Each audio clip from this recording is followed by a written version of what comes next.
So what I hear you kind of articulating there is, as a owner of an asset, the house over your right shoulder, for example, I would come to PadSplit and have a menu of opportunities. What maybe it's demand I want, maybe it's this, maybe it's that.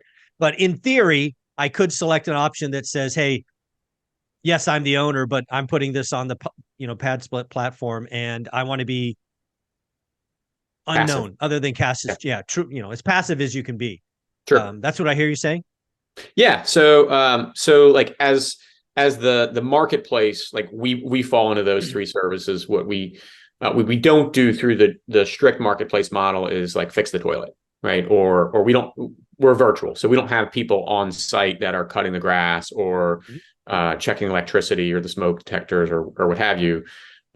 We do have partners on the property management side where if you live in California and you want to invest in Atlanta or Jacksonville or Tampa or wherever, um, you can absolutely do that. And we have an affiliated property management group who can fulfill all of your on-site needs.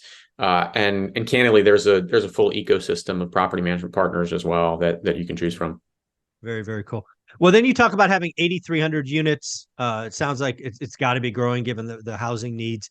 But given 8,300 units, and I think it's like 134 million, houses. I'm going to assume there's some geographical coverage, places you are, places you aren't at least yet. Sure.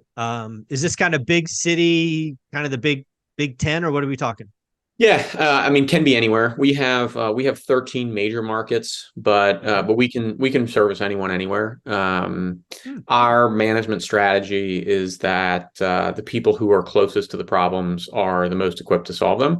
And so, how do we empower those individuals who understand their local markets better than anyone and who see, okay, I have a need for affordable housing in my community because there is I don't know, a manufacturing plant nearby and no homes that those workers can live in, or it's a college town, or like whatever that local demand driver might be. The people who are on the ground, like those real estate investors or even just opportunity seekers in those communities, understand better than anyone what that is.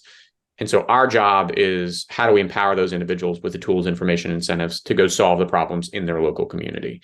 And those people can absolutely still leverage PadSplit to address those needs.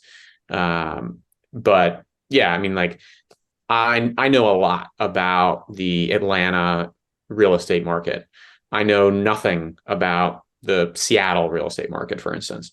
Yeah. And so we're driven by interest from hosts. Sounds like you might be the same, right? Is Hmm. when people call you want to be in your podcast, same thing. I mean, when people reach out to us or say, "Hey, I see a need for PadSplit and this set of tools and services in my community, and here's how I think I can benefit from those tools and services." That's ultimately what how we grow and where we expand.